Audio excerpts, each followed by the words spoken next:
Muy buenas tardes, bienvenidos a esta nueva emisión. Hoy haremos un recorrido por la educación, donde conocerán las pedagogías críticas decoloniales, los principales autores de esta pedagogía y sus aportes a la educación.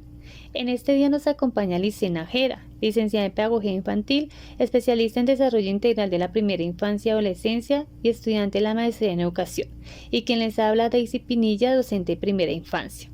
Esperamos que este podcast sea de ayuda para conocer más sobre esta pedagogía, sus autores y los enfoques que cada uno de ellos propone para la transformación de la educación, y asimismo ayuda a reflexionar sobre las prácticas pedagógicas que están impartiendo en las aulas educativas. Bienvenidos.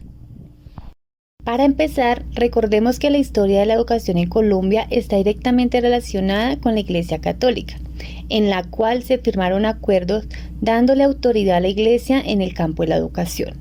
Históricamente, la educación en Colombia ha sido la forma más efectiva para que las élites gubernamentales impongan sus intereses en cualquier orden, ya sea ideológico, político, económico, religioso y cultural, convirtiéndose en un sistema dominante y sometiendo a los estudiantes a ser pasivos y receptores del conocimiento. A esto se le llama modelo tradicional.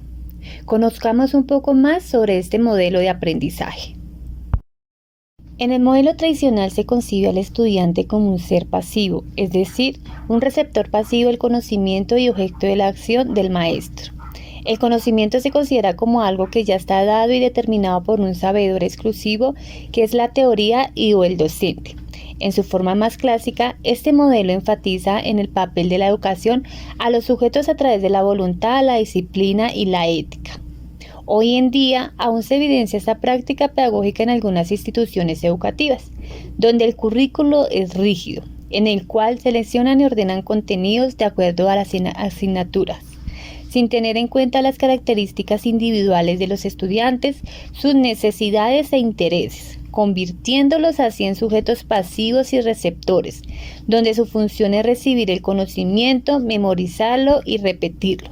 No le dan la oportunidad a los estudiantes que sean participantes activos en sus propios aprendizajes. Ante todas estas ideas y formas de enseñanzas deterministas surgen las pedagogías críticas, las cuales buscan atribuir un especial protagonismo al sujeto como agente de cambio y transformador social. Para entender mejor esta pedagogía, hagamos una breve descripción de esta. La pedagogía crítica es una rama política de la educación que ve la enseñanza y el aprendizaje como un espacio para el cambio social positivo y democrático. Esta pedagogía tiene como objetivo ayudar a los estudiantes a cuestionar y desafiar las creencias prácticas y dominantes que la crean. De acuerdo a dicha definición, la pedagogía crítica busca que los estudiantes contribuyan a la transformación social por medio de un pensamiento crítico donde logre una sociedad justa y equitativa. Por otro lado, esta pedagogía tiene sus orígenes en la escuela de Frankfurt. Las ideas de la pedagogía crítica han sido profundamente desarrolladas por varios filósofos americanos, siendo los más destacados el brasileño Paulo Freire, el canadiense Peter McLaren y el estadounidense Henry Giros. Dichos autores se inspiraron en las propuestas filosóficas de Karl Marx, donde comparte la importancia de enseñar a los estudiantes cómo interactuar con lo que sucede a su alrededor, en lugar de aprenderlo pasivamente y no aplicarlo en su entorno social. A continuación, conoceremos más sobre los autores mencionados anteriormente y su influencia en la educación. Paulo Freire, filósofo y educador brasileño, nació en 1921 y falleció en 1997. Es considerado uno de los pensadores de la educación más influyentes del siglo XX. Freire es reconocido por su modelo de la conciencia crítica y como precursor de la pedagogía crítica, donde a partir de su trabajo más conocido como Pedagogía del Oprimido, publicado en 1968, hace una crítica a aquellos docentes que son transmisores de conocimiento, los cuales ven a los estudiantes como depósitos. A este enfoque lo llamó educación bancaria, que busca convertir a las personas en recipientes que deben ser llenados por el educador. Ese tipo de educación, el papel del alumno es el de los oprimidos, a quienes no les queda otra opción que educarse a través de la obediencia y la paciencia, Mientras el maestro imparte conocimientos, educa a los alumnos como si fueran vasos vacíos, sujetos pasivos y receptores de comprensión, aprendiendo sin darle la oportunidad de pensar críticamente y participar en la construcción de un aprendizaje significativo. En oposición a la educación autoritaria y bancaria, como se describió anteriormente, Freire propone la pedagogía liberadora como un enfoque alternativo, donde propone que el hombre debe ser partícipe de la transformación del mundo a través de una nueva educación, que le ayude a pensar críticamente su realidad y le haga valorar su experiencia como algo de valor real.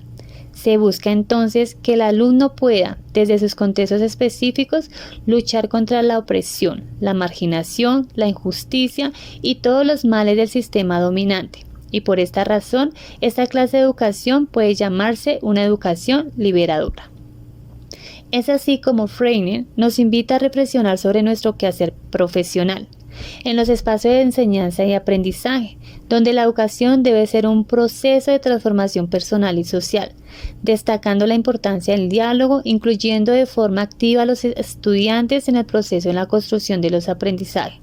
Por tal motivo, la tarea del maestro no se debe enmarcar en la sencilla transmisión del conocimiento, sino que la práctica docente tiene que desarrollar actividades de clase donde estén presentes la crítica, el cuestionamiento, la reflexión, los cuales inviten a los participantes al ejercicio de la liberación y emancipación. Les saludo para todos, me presento, mi nombre es Lice Nájera. En esta oportunidad yo les voy a dar a conocer otro autor importante en la pedagogía crítica y decolonial. Estamos hablando de Giroux. Él nació en el año 1943, fue un destacado académico y estadounidense, conocido por su trabajo en los campos de la teoría crítica, la educación y la pedagogía crítica. La mayor parte de su vida se enfocó como en analizar y cuestionar las estructuras de poder y dominación que existen en la sociedad actual. Basado a esto, en su teoría, él plantea que las estrategias educativas son las que conllevan a que se logre el pensamiento crítico en los estudiantes y sean tenidas en cuenta en el contexto de la democracia, la justicia social, el poder, la cultura y la sociedad. Al igual, él también dentro de sus contribuciones, él da mucha importancia a esta teoría crítica que hace referencia a la pedagogía crítica, que es definida como esa enseñanza que él busca, cómo desafiar las injusticias y desigualdades sistemáticas que se encuentran en ese momento y que capacita a los estudiantes para que sean agentes de cambio en sus comunidades. Ese es el objetivo que él tuvo para lograr esto, pero asimismo también el enfoque educativo que él planteó convoca a todos los docentes a empoderar a los estudiantes y brindarle todas las herramientas pertinentes para convertirse en agentes de transformación en sus comunidades. Es decir, que nosotros como docentes tenemos que ser conscientes que la educación va más allá de una simple transmisión de conocimientos.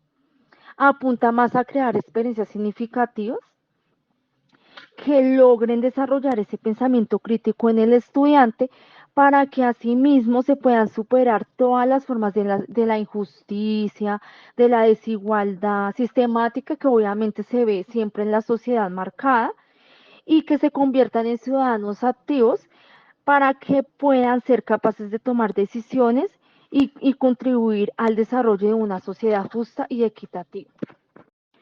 Ahora vamos a hablar del siguiente autor llamado Frantz Fanon, un influyente escritor sobre la pedagogía crítica y decolonial. La mayor parte de su vida la dedicó al estudio de los temas de negritud. Tuvo una gran incidencia en sus contribuciones psicoanalíticas, ya que estuvieron dirigidas contra la colonización. En su obra más importante encontramos Los Condenados de la Tierra, ya que él abordó conceptos como guerra de liberación, prácticas de liberación, países subdesarrollados y entre otros, dando un claro ejemplo y significado el que siguió a sus esfuerzos por liberar a los negros de opresión colonial. Por otro lado, Fanon en esta obra también criticó la deshumanización como una cuestión relacionada con el colonialismo. También propuso que la humanización fuera un proceso de politizar al pueblo y educación de las masas para romper las cadenas de la colonización.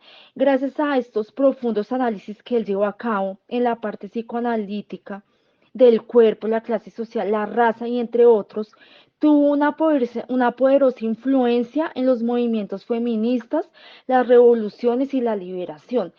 Por otro lado, para concluir, nos deja como reflexión que la pedagogía crítica decolonial de Fanon es importante incorporar perspectivas culturales y étnicas en el plan de estudios, es decir, promover un diálogo intercultural y abierto y respetuoso entre los diferentes grupos culturales para valorar las diferencias y combatir la discriminación racial y étnica en los entornos educativos. Asimismo, es importante promoverlo en el entorno inclusivo, ya que nos ayuda a lograr la justicia social en el aula y la sociedad. Conclusión, es importante reflexionar sobre las prácticas pedagógicas que estamos implementando en nuestras aulas escolares y pensar si le estamos ofreciendo a los estudiantes un trabajo contextual que les ayude a analizar y aprender sobre su entorno y el mundo que les rodea. Igualmente, si le estamos proponiendo ejercicios que les permita cuestionarse, analizar y reflexionar, que les ayude a una transformación personal y social, o al contrario, seguimos impartiendo la educación donde el docente está al frente del tablero impartiendo sus conocimientos, colocando así al estudiante como un sujeto pasivo, quien se limita a escuchar, memorizar y repetir lo que dice el maestro. Si te gustó este podcast, te invito a suscribirte y participar de nuestras conversaciones sobre una educación transformadora. Gracias.